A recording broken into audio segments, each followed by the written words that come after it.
오늘 우리에게 주신 하나님의 말씀은 마태복음 5장 13절에서부터 16절까지의 말씀 한번 교독해서 읽어보도록 하겠습니다. 마태복음 5장 13절부터 16절까지의 말씀, 제가 13절부터 읽겠습니다.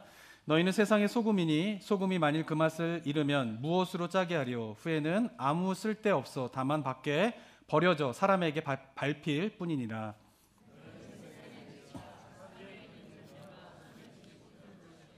사람이 등불을 켜서 말 아래 두지 아니하고 등경 위에 두나니 이러므로 집안 모든 사람에게 비치느니라. 이같이 너희 빛이 사람 앞에 비치게 하여 그들로 너희의 착한 행실을 보고 하늘에 계신 너희 아버지께 영광을 돌리게 하라. 아멘. 아마 우리 성도님들의 오늘 본문은 굉장히 익숙한 본문이실 것입니다. 그리고 본문을 딱 보면 설교 내용이 이렇겠구나, 짐작을 하실 수 있는 내용이 될 거라고 생각합니다. 빛과 소금의 역할이 무엇입니까? 그것은 빛은 어둠을 밝히는 역할을 하고요, 소금은 부패를 방지하는 역할을 하게 됩니다. 그래서 예수님께서 이 말씀을 통해서 우리에게 주시고자 하는 메시지는 예수를 믿는 우리 그리스도인들이 세상의 빛과 소금이 되어서 세상의 어둠을 밝히고 세상의 부패를 막는 역할을 해야 된다라고 하는 내용을 떠올리시게 될 겁니다. 저도 예전에는 이 본문으로 그런 설교를 좀 했었습니다. 그런데 제가 이번 주에 이제 곰곰이 말씀을 묵상하면서 이 말씀 속에서 이야기하고 있는 중심 주제가 이게 아니구나라고 하는 것을 좀 새롭게 깨닫게 되었습니다. 물론 우리가 빛과 소금으로서 세상의 어둠과 부패를 몰아내는 역할을 해야 된다, 성경 전체를 보면 이거는 틀린 말은 아닙니다. 맞는 이야기입니다. 성경의 주제와. 그렇지만 우리가 빛과 소금의 역할을 감당하면서 세상의 어둠과 부패를 몰아내라 라고 하는 것이 오늘 읽은 본문의 예수님의 중심적인 메시지이다 라고 하면은 그것은 오늘 본문의 충실한 내용이라고 볼 수가 없는 것입니다. 왜냐하면 오늘 본문을 자세히 보게 되면 예수님께서 말씀은 우리에게 빛과 소금의 역할을 감당하라 이런 말씀을 하고 계시지 않으세요. 13절에서 뭐라고 이야기합니까? 한번 읽어볼까요? 13절 읽겠습니다. 시작. 너희는 세상의 소금이니 소금이 만일 그 맛을 잃으면 무엇으로 짜게 하리요? 후에는 아무 쓸데없어 다만 밖에 버려져 사람에게 밟힐 뿐이니라. 너희가 세상의 소금이 되라 이렇게 말씀하시는 게 아니라 이미 너희는 뭐요? 세상의 소금이다 이렇게 이야기를 하고 있는 것이죠. 14절도 마찬가지입니다. 너희가 세상의 빛이 되라 이렇게 말씀하고 계시지 않고 이미 너희는 세상이 뭐라는 거예요? 빛이다 라고 말씀하고 계신 것입니다. 그러니까 예수님께서 말씀하시는 것은 뭐냐면 제자들은 세상의 소금이고 세상의 빛이다 라고 하는 정체성에 대한 선언을 하시는 것이지 너희가 이제부터 빛과 소금의 역할을 감당하라 라고 하는 명령의 말씀을 하시는 것이 오늘 본문의 핵심이 아니다라고 하는 것입니다.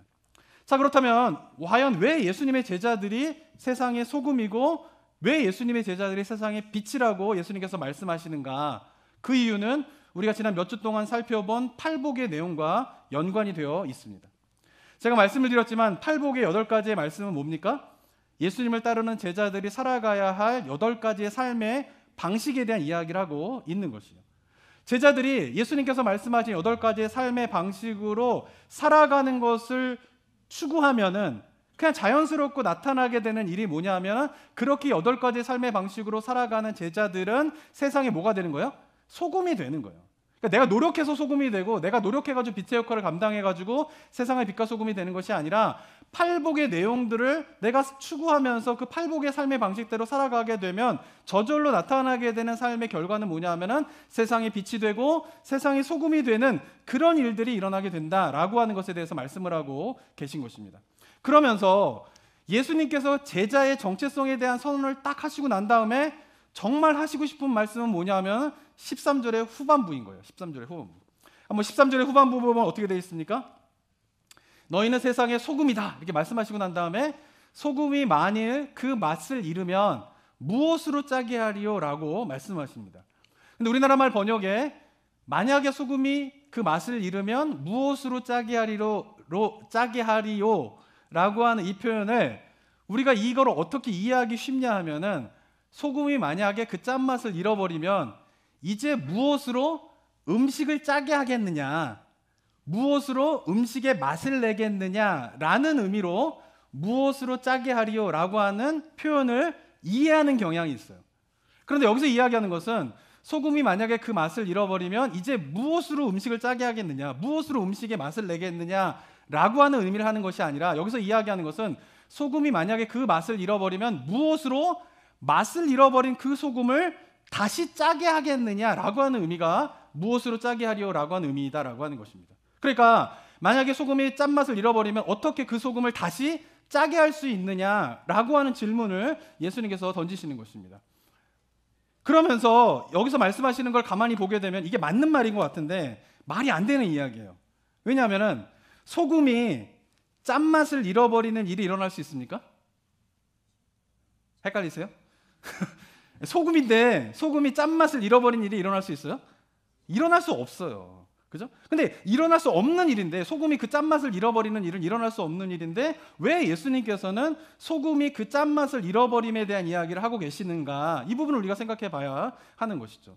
이 말씀에 대해서 우리가 두 가지로 생각해 볼 수가 있는데, 첫 번째는 뭐냐 하면은 있을 수 없는 일이지만, 소금이 짠맛을 잃어버리는 일이 있을 수 없는 일이지만 만약에 짠맛을 잃어버린다, 그러면 또 하나의 질문, 그 짠맛을 잃어버린 소금이 다시 짠맛을 회복할 수가 있을까요? 그것 또한 뭐예요? 제 질문이 어렵지 않죠, 그죠? 네. 있을 수가 없는 일이에요. 소금이 짠맛을 잃어버리는 것도 있을 수 없는 일이지만 만약에 소금이 그 짠맛을 잃어버렸다가 다시 그 짠맛을 회복하는 일도 일어날 수가 없는 일이다라고 하는 것입니다. 그러니까 예수님께서 하시는 말씀은 뭐냐 하면은, 만약에 소금이 짠맛을 잃어버릴 수 없지만 그것을 잃어버리게 된다라고 하면 그것을 다시 짠맛을 회복할 수 없기 때문에 뭐예요? 버리워지게 된다라는 거예요. 그리고 사람들의 발에 밟혀서 짓밟히게 되는 쓸모없는 것이 된다라고 하는 것을 이야기하는 것이죠. 그 말은 무슨 말이냐면, 만약에 소금이 그 짠맛을 잃어버린다라고 하면 그것을 다시 회복할 수 없기 때문에 그 소금은 뭐예요? 그냥 끝나버리고 버림받은 바 된다라고 하는 것을 말씀하시는 것이죠. 그러면서 이야기하고 싶은 것은 뭐냐 하면, 바로 소금이 그 짠맛을 잃어버린다라고 하면 그것을 다시 회복할 수 없는 것처럼, 만약에 제자들이 믿음을 잃어버린다라고 하면은 그냥 어떤 나라가 그것을 회복하기가 어렵다라는 거예요. 맛을 잃어버린 소금이 다시 짠맛을 회복하기 불가능한 것으로 인해 버림을 받게 되는 것처럼, 제자들이 만약에 믿음을 잃어버린다라고 하면은 그것을 회복할 수 없기 때문에 어떻게 해요? 소금과 같이 버림을 받을 수도 있다라고 하는 것을 경고하는 말씀이 13절의 핵심 말씀이다라고 하는 것입니다. 동의가 되십니까? 네. 근데 어떤 분들은 마음속에 의구심도 들 거예요. 그렇다면 신앙을 잃어버린 사람은 다시 그 신앙을 회복할 수 없다는 말씀입니까? 라고 하는 생각을 하게 되는 분들도 있을 것입니다. 근데 이러한 질문들이 나오게 되는 이유는 무엇 때문이냐면은, 요즘 신앙의 관점으로 생각하기 때문에 그런 질문이 나오게 되는 거예요. 요즘엔 어떻습니까? 기독교 신앙을 갖는 거 그렇게 어렵지 않아요. 마음만 먹으면 가질 수 있어요. 또 기독교 신앙을 버리는 것 또 어렵지 않아요. 교회 다니는 거 어렵지 않습니다. 교회 안 다니는 거 어렵지 않습니다. 그러다 보면 우리 주변에 교회 안에 어떤 사람들이 많아요? 신앙생활 잘하다가 그만뒀다가 다시 왔다가, 이런 사람들이 뭐예요? 우리 주변에 너무 많이 있는 거예요. 그러다 보니까 예수님께서 오늘 본문에서 이야기하시는 소금이 그 맛을 잃어버리면 그것을 다시 회복할 수 없는 것처럼 너희 믿음을 잃어버리지 않도록 조심해야 된다라고 하는 이 경고의 말씀이 우리에게 잘 다가오지 않게 되는 것이죠. 그렇지만 예수님 당시에는 어땠을까요? 기독교 신앙을 갖는 것 자체가 어려웠어요. 굉장한 결단이 필요하고요, 많은 고민들이 필요하게 되고요, 그것을 예수님을 믿게 되었을 때 지난주에도 말씀드린 것처럼 경제적인 손해가 있을 수도 있게 되고요, 목숨의 위협이 있을 수도 있기 때문에 예수님을 믿는다라고 고백하고 예수님의 제자가 된다는 것 자체가 그냥 쉽게 되는 일이 아니라 엄청난 고민과 생각 속에서 큰 결단 가운데에서 믿음의 실천을 해야지만이 예수님을 따르게 되는 것이죠. 그렇기 때문에 예수님을 믿는 것도 어렵지만 그렇게 해서 신앙생활을 하면서 예수님을 따르는 사람들은 그 신앙을 잃어버리는 것도 이게 어려워요. 있을 수가 없는 일이에요. 그런데 그럼에도 불구하고 그 신앙을 잃어버리게 된 때가 있는데, 그것은 언제냐? 바로 박해가 찾아올 때인 것입니다. 그래서 우리가 너희는 세상의 소금이니 그 맛을 잃어버리면 무엇으로 짜게 하려? 버림을 당하게 될 것이다 라고 하는 이 13절의 말씀을 우리가 올바로 이해하기 위해서는 그 앞절인 10절과 12절에서 무슨 말씀을 하시는 것과 연결을 시켜봐야 되는 것이죠. 지난주에 살펴본 것처럼 마태복음 5장 10절과 12절의 말씀이 무엇이었습니까? 기억이 나시나요? 박해에 대한 이야기를 하시는 거예요. 10절과 12절 볼까요? 10절에 보게 되면은 의를 위하여 뭐 하는 자는? 박해를 받는 자는 복이 있다라는 거예요. 11절에 나로 말미암아 너희가 욕을 당하고 박해를 받는 것으로 뭐요? 기뻐하라 라고 말씀하고 계시죠. 13절에 기뻐하고 즐거워하여 하늘에 너희의 상이 큼이라. 전에 있던 선지자들도 어떻게 해요? 박해를 받았다. 그러니까 10절부터 12절까지 이야기하고 있는 게 뭐에 대한 이야기를 예수님께서 하셨어요? 박해에 대한 이야기를 하시는 거예요. 박해에 대한 이야기를 하시다가 13절에서 그런데 너희는 세상의 소금이니 그 소금이 맛을 잃어버리면 어떻게 해요? 버림을 받게 된다라고 하는 의미가 이 박해와 연결이 되어서 해석해야지만이 정말 13절을 통하여서 예수님께서 이야기하고자 하는 메시지가 무엇인가를 우리가 이해할 수 있는 것이죠. 이 두 가지를 연결해 보면 어떻습니까? 예수님께서 어떻게 해요? 너희가 세상의 소금인데 본래 그 맛을 잃어버리면 그것을 회복할 수 없다라는 것이에요. 근데 그것을 잃어버릴 때가 있는데 박해 찾아올 때에 그런 일이 일어날 수도 있는데 내가 너에게 권하노니 박해가 찾아오더라도 너희가 그 믿음을 잃어버리지 않기 위하여서 어떻게 해요? 경계해야 된다. 그 믿음을 잃어버리지 않도록 너희가 애써야 된다라고 하는 경고의 말씀을 하시는 것이 바로 13절의 말씀이다라고 하는 것입니다. 다른 의미로 본문을 해석해 볼 수도 있습니다. 말씀드린 것처럼 소금은 진짜라면 짠맛을 잃어버리는 것은 불가능해요. 그죠? 그런데 지금은 뭐 이렇게 정제된 소금으로 우리가 가짜 소금을 먹어본 경험은 없으시잖아요. 그죠? 가짜 소금이 없어요. 요즘에는 별로. 근데 옛날 예수님 당시에는 어떻게 해요? 가짜 소금이 많았어요. 왜냐하면은 지금은 바다에 있는 바다를 말려서 뭐 천일염 같이 거기서 이제 소금을 얻지만 예수님 당시에 소금은 어디서 얻었을까요? 산에서 얻었어요. 산에서. 지금도 이제 가끔 코스코에 가게 되면은 히말라야 핑크 소금 이런 거 있지 않습니까? 근데 그게 뭐 이렇게 이런 데서 캐낸 거예요. 보시면 화면을 보시면 이게 뭐냐면은 핑크 소금 광산이에요. 광산. 바위처럼 돼 있는 거예요. 소금이. 그래서 사람들이 거기서 곡괭이라든가 도끼 같은 걸로 이렇게 깨가지고 바위 같은 걸 깨가지고 그걸 쪼개가지고 뭐예요? 그래서 소금으로 사용하게 되는 것들이 요즘에도 있지 않습니까? 근데 이런 형식의 소금이 예수님 당시의 소금의 대부분이었어요. 그러다 보니까 이런 바위와 같은 걸 막 깨기 때문에 그 소금이라고 생각하지만 그 소금 안에는 뭐가 많이 있었어요? 불순물이 많이 있었던 것이에요. 그래서 소금인 줄 알고 했는데 그 짠맛을 잃어버리는 일이 일어날 수 있는 거예요. 근데 그런 일이 만약에 일어났다라고 하면 진짜 소금이었는데 짠맛을 잃어버리는 일이 벌어지게 되는 것이 아니라 소금인 줄 알았는데 만약에 짠맛을 잃어버리게 되는 일들이 일어나게 되면 그것으로 말미암아 이 소금이 어떤 소금인 걸 알게 되는 거예요. 가짜 소금이었구나라고 하는 것을 그제야 알 수 있게 된다라고 하는 것이죠. 이것도 마찬가지로 박해와 연결을 시켜서 얘기를 해봐야 됩니다. 평소에는 진짜 소금인지 가짜 소금인지 알 수가 없어요. 마찬가지로 이 사람이 진짜 제자인지 가짜 제자인지 처음에는 알 수 없는 것이에요. 그런데 이 사람이 진짜 제자가 아니라 가짜 제자였구나라고 하는 것을 알 때가 있는데 그때가 언제일까요? 박해가 찾아올 때요. 박해가 찾아올 때가 되면은 참 믿음의 참 제자는 그 박해를 견디면서 믿음을 지키려고 하는 거예요. 소금의 그 짠맛을 잃어버리지 않기 위해서 몸부림치게 되는 것이에요.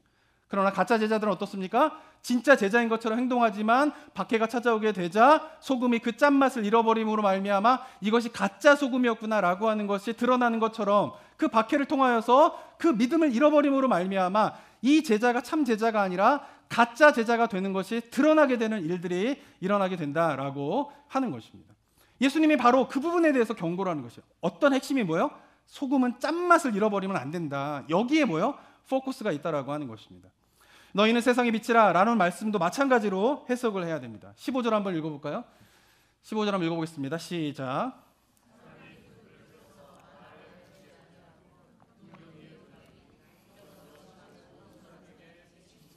이 본문을 보면요, 연세가 있으신 분들은 사람들이 등불을 켜서 말 아래 둔다 이걸 별로 헷갈려하지 않으세요. 근데 젊은 사람들은 이걸 대부분 헷갈려하게 돼요. 등불을 켜서 말 아래 둔다. 여기서 말이 뭘까요? 대부분의 젊으신 분들은 저를 비롯한 어떻소? 타고 다니는 동물 말 이렇게 생각한단 말이에요. 근데 왜 등불을 켜서 타고 다니는 그 말 아래 왜 두지? 이렇게 생각을 하는데 나이 드신 분들은 아시겠지만 이 말은 뭐예요? 옛날에 곡식을 할 때 어떻게 했죠? 한 말, 두 말 이렇게 했잖아요. 그러니까 곡식을 뜰 때 뭐 콩 한 말 주세요, 쌀 한 말 주세요 이런 말이 있었단 말이에요. 그런 걸 할 때 사용하는 뭐예요? 박스예요. 박스. 그 박스 안에 등불을 두지 말라 이런 의미인 것이죠. 그러니까 이러는 거예요. 등불을 켜가지고 그 박스로 등불을 씌우는 사람이 아무도 없잖아요. 그런 일이 벌어지는 경우는 아무도 없잖아요. 그러지 말라. 그런 일이 벌어지지 않는다라고 하는 것이죠.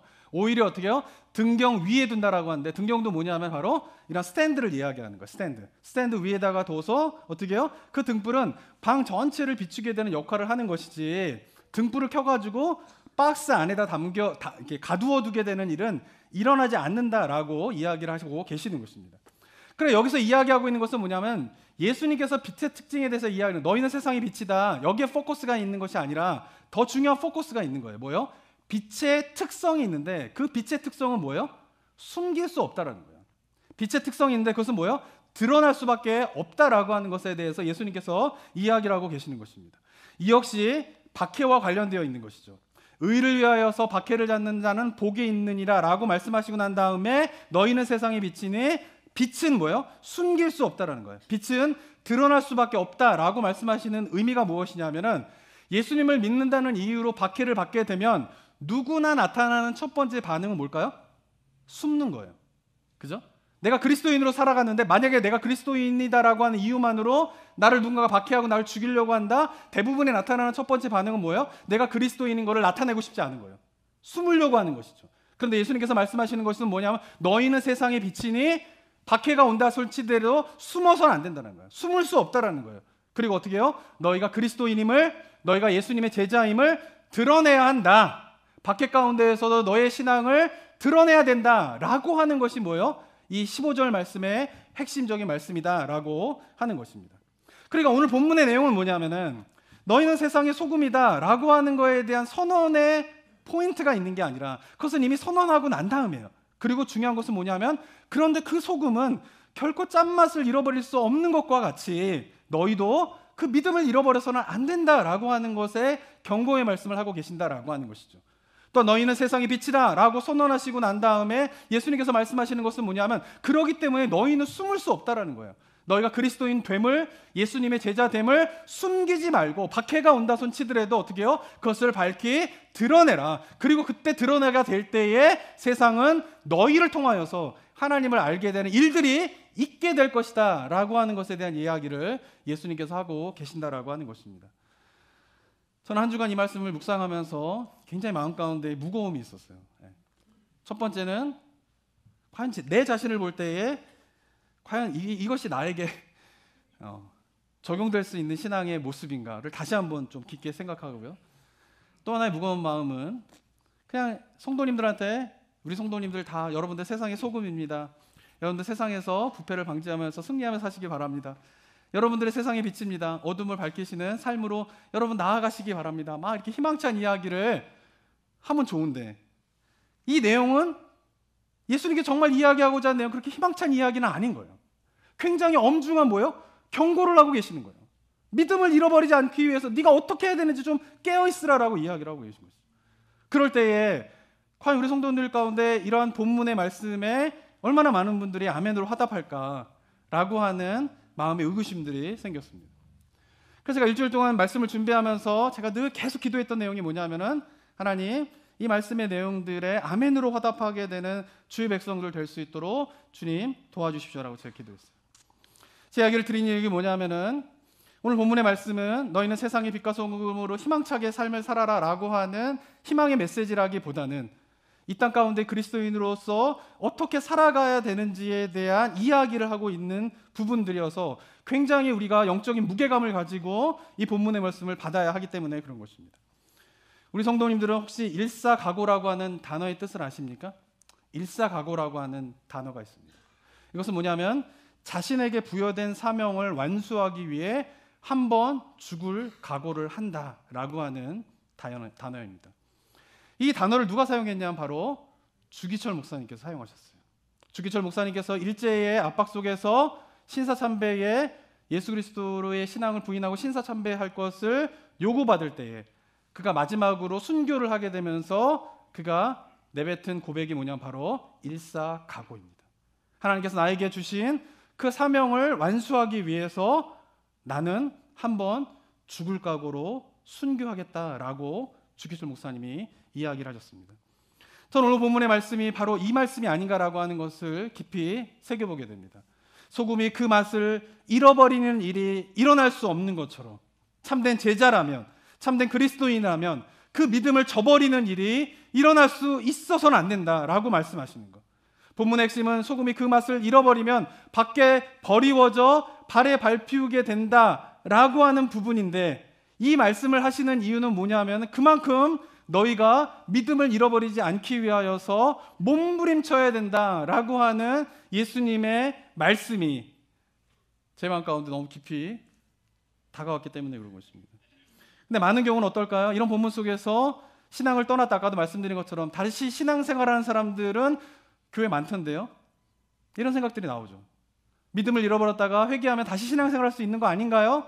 라고 하는 생각도 이 시대에 많은 성도님들이 이런 일사각오의 이야기를 들을 때에 그 생각들이 나는 것 같습니다. 하지만 오늘 본문 속에서 예수님께서 하시는 말씀을 참 제자의 마음이라면 그 말씀을 어떻게 받아들일까요? 에스더와 같이 제가 주님을 위해서라면 죽으면 죽으리이다 라고 하는 그런 신앙의 고백의 영적인 무게감을 가지고 받아들이게 될 거라고 생각합니다. 하지만 안타깝게도 이 시대 저를 비롯해서 저도 다시 한번 주님 앞에서 이런 부분에 대해서 다시 한번 묵상하면서 한 주간을 보내는데요, 이 시대 많은 그리스도인들이 어때요? 이런 믿음의 각오가 점점 사라지고 있어요. 그래서 오늘 본문을 보아도 맛을 잃은 소금은 밖에 버리워진다라고 하는 말씀에 잘 초점을 맞추지 않아요. 그리고 어디에 말씀을 줘요? 세상의 소금으로 부패를 방지해라 라고 하는 것에 더 초점을 맞추는 거죠. 그러나 기독교 역사 속에서 믿음의 삶을 살아갔던 믿음의 선배들의 모습을 보면은 언제나 소금이 그 맛을 잃게 되면 밖에 버리워지게 된다라고 하는 이 예수님의 말씀을 무거운 영적인 책임감으로 느끼면서 어떠한 상황 속에서도 그 신앙을 잃어버리지 않기 위하여서 몸부림친 분들의 이야기가 바로 기독교 역사의 이야기임을 우리가 기억해야 하는 것입니다. 아마도 우리 성도님들은 아마도 죽으면 죽으리라라고 하는 안희숙 사모님이 쓴 책을 아마도 아실 것입니다. 특별히 LA 지역에 계신 분들은 만나본 분들 계시고요, 그런 분들 계실 텐데, 이 죽으면 죽으리라라고 하는 책을 쓴 안희숙 사모님은 1908년도에 6월 24일 평북의 박천에서 태어나셨습니다. 그리고는 선천 보성여자학교에서 교사로 재직하던 중에 신사참배의 요구를 거부하면서 투옥을 당하게 되게 됩니다. 근데 이때 같이 투옥을 당했던 분들이 누구냐면 주기철 목사님, 아까도 말씀드린 주기철 목사님, 박관준, 이기선, 준한선 등과 같이 기독교 역사 속에, 초기 기독교 역사 속에서 순교하신 분들의 함께 옥에서 6년 동안 옥고를 치르시다가 해방이 되어서 옥에 풀려나게 되면서 미주로 이주하셔가지고 김동영 목사님과 결혼하셔가지고 이 LA 지역에 교회를 개척하시고, 그러면서 이 책을 쓰시면서 그 옥고를 치를 때에 어떤 일을 겪었는가에 대한 이야기를 수기로 쓰신 책이 바로 죽으면 죽으리라라고 하는 책의 내용입니다. 근데 이 책을 보게 되면은 안희숙 사모님이 옥중에서 생활하면서 가장 힘들었던 것이 뭐냐면 추위와의 싸움이었다라고 이야기를 합니다.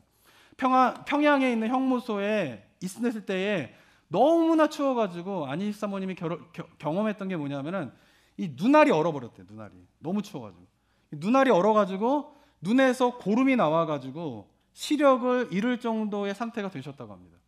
그래가지고 일시로 출감을 하여서 병원에서 치료받을 수 있는 기회가 있었는데, 그때에 안희숙 사모님의 어머님이 면회를 와서 딸을 만나는 장면이 이 책에 보면 기록되어 있습니다. 근데 만약에 딸이 옥고를 치르면서 눈이 얼어가지고 추위에 고름이 나오고 시력을 잃어버릴 정도로 지금 있다라고 하면 어머니가 어떻게 그 딸을 대하게 될까요? 근데 어머니가 이 딸에게 만나고 난 다음에 이렇게 얘기했다고 합니다. 너 왜 눈을 위해서 염려하냐? 내가 내 생명을 주님께 바쳤을 때에 넌 내 눈도 같이 바치지 않았니? 라고 어머니가 딸한테 이야기를 했다고 합니다. 근데 만약에 자기가 지금 옥고를 치르고 있고 눈이 추위 때문에 막 실명할 정도의 상태로 아픈 상태에 있는데 어머니가 와가지고 너 왜 이러고 있니? 너 주님 앞에 내 눈 바친 거 아니야? 라고 말하면 딸이 어떻게 반응하겠어요? 어머니 너무하세요. 막 이렇게 할 거예요. 막 속상해하고 막 상처받고 막 이럴 것 같지 않아요? 근데 어머니도 대단한데 이 안희숙 사모님이 뭐라고 이야기하냐면 아무럼요. 눈도 바치고 저의 모든 것도 바쳤어요. 어머니 걱정하지 마세요. 이렇게 대답을 했다고 합니다. 그러면서 그 어머니가 안희숙 사모님한테 이런 이야기를 하게 되는데, 주님께 일단 드렸으면 주님의 것이지 내 것이 아닐 게 아니냐. 주님께 한번 바쳐진 내 몸과 내 생명은 주님이 알아서 잘하실 것인데 너는 왜 내 것같이 염려하며 내 재간으로 어떻게 하려고 하느냐. 주님이 그 능한 지혜로 다 좋게 하시는 것인데 너나 내가 눈이 어두워야 좋을 것인고로 어둡게 하시는 것이 아니겠느냐라고 말씀하십니다. 그러면서 이야기하시는 게 주목사님은 도라홈으로 벌써 눈을 못 쓰게 되셨고, 이 도라홈이라고 하는 게 뭐냐면은 안질환의 옛날 말이라고 합니다. 그러니까 주기철 목사님은 이미 감옥에서 너와 같이 그 안질환을 얻어서 이미 실명한 상태인데 그로 인하여서 주기철 목사님은 더 충성스럽게 하는 것을 잊어버렸느냐. 사도 바울도 눈에 가시 때문에 순교하는 데에 도움이 되었지. 눈을 뜨고 보지 못할 것을 보고 마음이 더 상해하는 것보다 눈을 감고 아무것도 안 보는 것이 너를 위해서 좋은 것인 줄을 생각해 본 일이 없니? 라고 말했다고 합니다. 이 말을 들은 안시 사모님이 이렇게 대답했다고 합니다. 자, 우리는 용사들인데 무엇 눈 같은 것 가지고 이러쿵저러쿵 하겠어요. 자, 어머니 진정하세요. 저도 용진맹진하겠습니다. 그리고는 그 간수에게 잠깐 출소를 했잖아요. 치료받기 위해서. 간수를 했는데 그 간수에게 이야기하는 게 뭐냐면 미안합니다. 저는 이제 제 갈 곳으로 돌려보내주세요. 감옥으로 다시 보내달라는 거예요. 그러자 그 간수가 하는 이야기가 뭐냐면 나는 세상에 살다 이런 처음 봅니다. 딸도 딸이지만 어머니는 더 하시는군요. 라고 하면서 그 어머니와 대화의 그 딸의 모습을 대화하는 장면을 보게 되었습니다. 이야기를 들으면 어떠십니까? 네. 이게 예전에 성도님들은 정말 저렇게 살아야지, 정말 주님을 위해 저렇게 살아야지 라고 하는 고백을 하는 성도님들이 대부분이었다면 요즘에는 뭔가 다 합리적이돼요. 네. 너무한 거 아니야? 지금? 네. 굳이 저렇게까지 할 필요가 있어? 이라고 생각하는 경우가 많이 있을 것이다 라고 생각합니다. 그런데 믿음의 사람들의 모습은 어땠냐면요, 눈을 잃더라도 신앙을 지키는 게 더 중요했던 때가 있었습니다. 지금은 어떨까요? 눈을 지키는 게 더 중요할 거예요. 목숨을 잃더라도 믿음을 지키는 것이 더 중요하다라고 생각하면서 신앙생활을 하던 한국교회가 그럴 때가 있었던 것입니다. 지금은 어떨까요? 목숨을 구하는 것이 더 중요하다라고 생각을 할 거라고 생각합니다. 소금이 그 맛을 잃어버리면은 버리워져 사람들의 발에 밟힐 거다라고 하는 예수님의 말씀을 가벼이 여기지 않고 영적인 무게감을 가지고 살아가던 믿음의 선배들의 삶이 있었다라고 하는 것입니다. 하지만 이 시대에 살아가는 우리들의 모습은 어떻습니까? 이렇게 믿음을 잃어버리는 것이 얼마나 두렵고 무서운 것임을 알고 그 믿음을 지키기 위하여서 몸부림치는 모습이 우리 가운데 있습니까? 작은 시련에도 그냥 신앙을 포기해버리고 신앙으로 인하여서 조금이라도 손해가 되거나 몸에 상함이 있다면 도리어 원망하면서 하나님을 믿는데 왜 이런 일이 일어나죠? 하나님을 믿는데 왜 저에게 이런 일들이 일어나죠? 라고 하면서 하나님을 믿는 믿음의 가치를 소홀하게 여기는 삶이 우리들의 모습은 아닌지 돌아보게 되기를 원합니다. 그러나 우리가 말씀을 통하여서 기독교 역사 속에서 믿음의 선배들의 모습을 통하여서 우리가 기억해야 할 것은 기독교 신앙은 그런 게 아니라는 거예요. 소금의 그 맛을 잃어버릴 수 없는 것처럼 참된 제자는 결코 그 믿음을 소홀히 여길 수 없다라고 하는 예수님의 말씀을 믿고 만약에 그 믿음을 잃어버리면 내가 버리고 밟히게 될 것이다 라고 하는 예수님의 말씀을 두렵고 떨림으로 지키기 위하여서 애쓰면서 어떠한 상황에서도 그 믿음을 잃어버리지 않기 위해서 몸부림치는 것이 바로 기독교의 신앙인 것입니다. 그리고 목숨을 위협하는 박해를 당한다 할지라도 그 믿음을 잃어버리지 않기 위하여서 몸부림치는 그리스도인들은 숨을 수가 없어요. 숨겨질 수가 없어요. 드러날 수밖에 없는 것이에요. 그래서 예수님께서 세상의 소금을 말씀하시고 난 이후에 15절과 16절에서 세상의 빛을 말씀하신 것이죠. 15절과 16절에서 어떻게 기록되어 있습니까? 15절 한번 읽어보겠습니다. 시작. 사람이 등불을 켜서 말 아래 두지 아니하고 등경 위에 두나니 이러므로 집안 모든 사람에게 비치느니라. 16절 읽겠습니다. 이같이 너희의 빛이 사람 앞에 비치게 하여 그들로 너희 착한 행실을 보고 하늘에 계신 너희 아버지께 영광을 돌리게 하라 라고 말씀하고 계시는 거예요. 왜? 어떠한 상황 속에서도 믿음을 잃어버리지 않기 위하여서 애쓰는 삶을 살아가는 그리스도인들은 드러날 수밖에 없는 거예요. 숨을 수가 없게 되는 거예요. 그리고 그렇게 드러난 자들을 통하여서 하나님이 드러나게 되시고, 그리고 그들의 행실을 통하여서 세상은 하나님이 살아계시는구나, 저러한 삶을 살아가는 자들의 삶을 보면 하나님이 살아계시는 것이 맞구나 라고 인정을 하면서 기독교의 복음은 전해져 왔다라고 하는 것입니다. 사랑하는 성도 여러분, 이 본문의 말씀이 어떻게 다가오시게 되십니까? 저는 이 본문의 말씀을 이번 주 묵상하면서 예전에 제가 설교하고 생각했던 부분에 대해서 많이 회개를 했어요.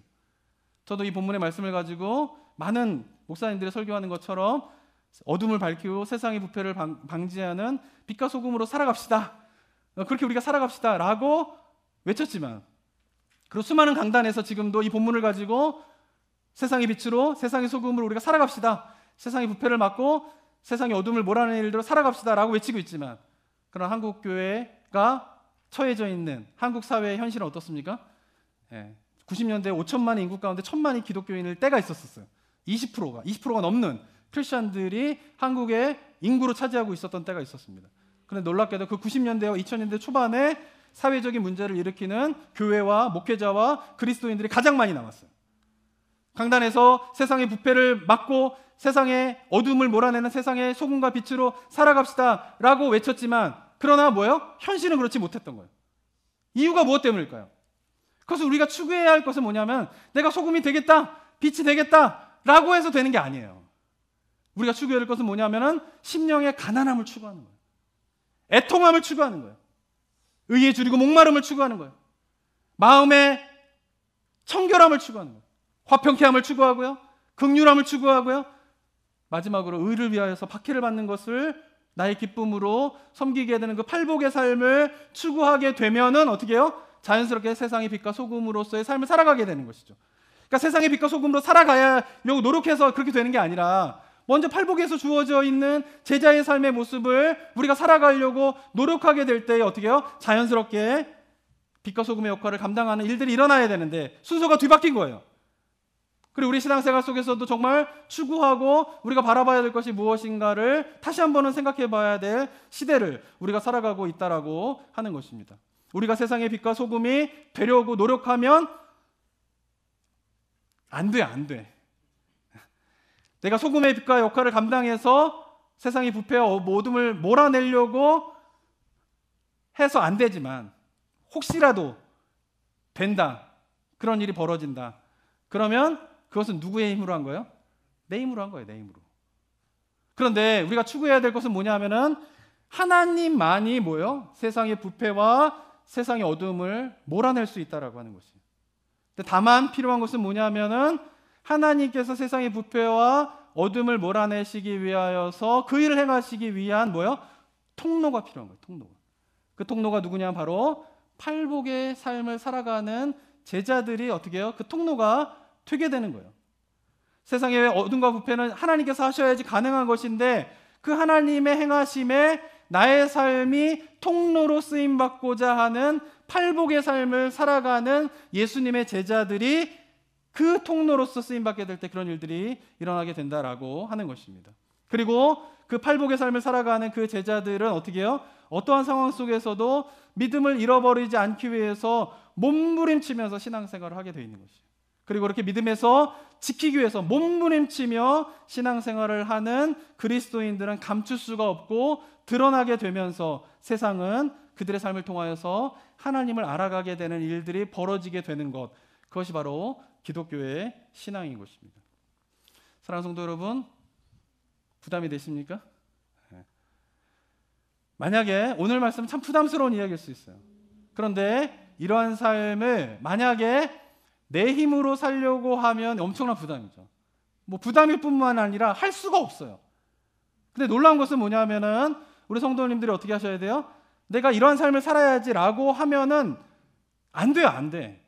그런데 정말 예수님과 동행하는 기쁨을 일상에서 경험하시고요, 기도할 때마다 하나님이 나와 함께 하시는구나를 경험하셔야 돼요. 제가 매주마다 지금 팔복대 강조하지만 이게 안 되면 아무것도 아니에요. 기독교 신앙 아무것도 아니에요. 근데 내가 기도할 때마다 하나님이 함께 하시는구나 라고 하는 것을 기뻐하는 심령, 말씀을 펼쳐서 읽을 때마다 이 말씀이 나에게 주시는 말씀이구나 라고 하는 것에 대한 깨달음 속에서 오는 기쁨, 예배를 드릴 때마다 하나님께서 나와 함께 하셔서 나를 인도하시고 나의 삶을 통하여서 하나님의 일들을 드러내기 원하시는구나 라고 하는 것을 기뻐하고 즐거워하는 삶, 그게 뭐예요? 심령이 가난함이잖아요. 의에 줄이고 목마름이잖아요. 그런 삶을 살아가는 자들은 아무리 박해와 같이 목숨을 위협받는 상황에 처한다 할지라도 믿음을 버릴래야 버릴 수가 없는 거예요. 그 박해가 두렵지 않고 고통스럽지 않고 어렵지 않기 때문에 믿음을 지킬 수 있는 게 아니라, 박해를 당할 때 얼마나 고통스럽겠어요. 얼마나 무섭겠어요. 저보고도 지금 박해 당하면 예수님 부정 뭐 하지 않을래? 저도 잘 모르겠어요. 그런데 믿음의 선배들의 이야기를 들어보면 알게 되는 건 뭐냐 하면은, 내가 믿음을 지켜야지 라고 해서 그 믿음을 지키게 되고, 내가 목숨을 잃더라도 하나님 앞에서 내 신앙을 지켜야지 라고 해서 신앙을 지키게 되는 것이 아니라, 그냥 하나님의 함께 하심에 대해서 즐거워하는 자들은 박해를 받을 때에 두렵죠. 겁이 나죠. 고통스럽죠. 근데 그럼에도 불구하고 그 주님을 포기할 수 없는 거예요. 그래서 결국은 어떻게 해요? 그 죽음 가운데에서 죽음을 죽더라도 그 믿음을 포기하지 않고 끝까지 믿음을 지키게 되는 그런 사람으로 결국 하나님 앞에 서게 된다라고 하는 것입니다. 사랑하는 성도 여러분, 바라기는 우리 성도님들이 오늘 본문의 말씀을 깊이 묵상하게 되면서 소금이 그 맛을 이루게 되면 밖에 버리워지게 될 것이다 라고 하는 예수님의 말씀이 정말 내가 어떤 신앙을 살아가야 될지에 대한 새로운 소망의 결단으로 여러분에게 들려지는 하나님의 음성이 되기를 소망합니다. 세상에 비치기 때문에 결코 숨을 수 없고 드러날 수밖에 없고, 내가 드러나는 것을 통하여서 하나님의 영광을 받으시는데, 그게 내가 잘나가지고 내가 무엇을 뛰어난 능력을 했기 때문에 하나님이 드러나는 것이 아니라, 그냥 나는 하나님의 말씀을 즐거워하고 하나님과 동행하고 하나님과 함께하는 것이 즐거운데, 보잘것없는데, 여전히 형편없고 내가 하는 것은 그렇게 별 볼 일 없는데, 그럼에도 불구하고 그 삶을 통하여서 하나님이 드러나게 되는 일들을 하나님께 생각하기 원하신다라고 하는 예수님의 말씀이 나의 삶의 소망이 되고 기쁨이 되고, 내가 그런 삶을 살아가기 원합니다라고 주님 앞에 고백하게 되는 일들이 우리 모든 성도들 가운데 있게 되시기를 주님의 이름으로 축원합니다. 사랑과 은혜가 충만하신 하나님 아버지, 너희는 세상의 소금이니 소금은 그 맛을 잃어버릴 수 없다. 잃어버리고 회복할 수가 없다. 맛을 잃어버린 소금은 버리워져 사람들의 발에 밟히어질 것이다 라고 하는 예수님의 말씀이 우리의 심령 가운데에서 우리가 어떠한 믿음의 삶을 살아가야 될지에 대한 소망의 말씀 되게 하여 주시옵소서.